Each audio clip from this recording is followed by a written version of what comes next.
All right, so today I just want to quickly talk about being a good steward of your mind. So in the Bible, we all know the story of the woman who was caught in adultery by the Pharisees.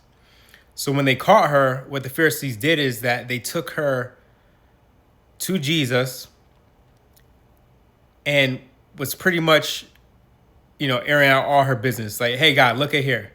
Like this lady, we just caught her in adultery. Like, it's disgusting. And Jesus, what the law says to do is to go ahead and stone this lady. But what is it that you say that we do? And of course, we know the story goes on to say, Jesus said to them, he was like, hey, he who is without sin cast the first stone. The reason why he said that is because we had all sinned. The Pharisees all sinned. And, while they were condemning this lady, God was making the point that you all are also sinners. And, I think many historians believe, like, when God was writing in the sand, when the Pharisees brought the adulterous woman over to him, he was probably writing out their sins or, something along those lines. But, they slowly started walking away. The reason why I bring that story up is because it directly relates to being a good steward over your mind. Because sometimes we'll take that stone that, like, the Pharisees were about to use to stone the woman, and we'll use that stone against ourselves in a very self-condemning way. And the Bible talks about in Corinthians, I think it's 1 Corinthians 10:15 maybe, or 2 Corinthians 10:15.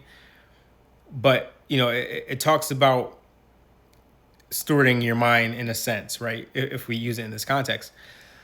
And what we will sometimes do is, instead of taking thoughts captive, we will allow those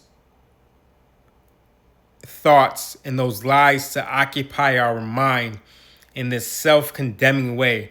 And sometimes to the extent where we feel like, we're somehow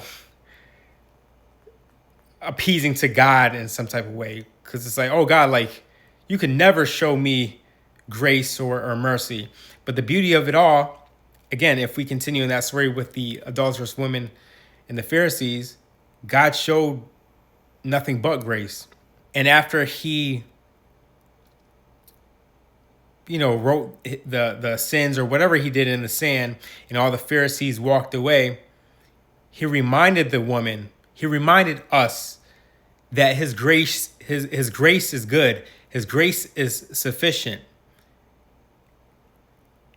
And he will not condemn us if we repent and walk away from that sinful lifestyle.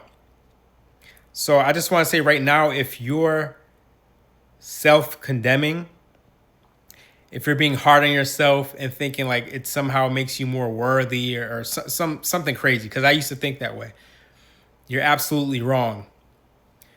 So my advice to you is to, again, steward your mind, understand the truths that God says in terms of his grace towards you.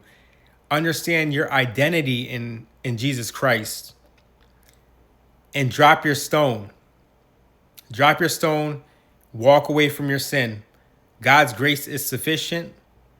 And as you steward your mind, as you are stewarding your identity and being a good steward of God's grace, your life will completely change. I hope this really resonated. And if it did, simply put, drop the stone in the comments, like this video, share it with someone, and follow for more. Take care.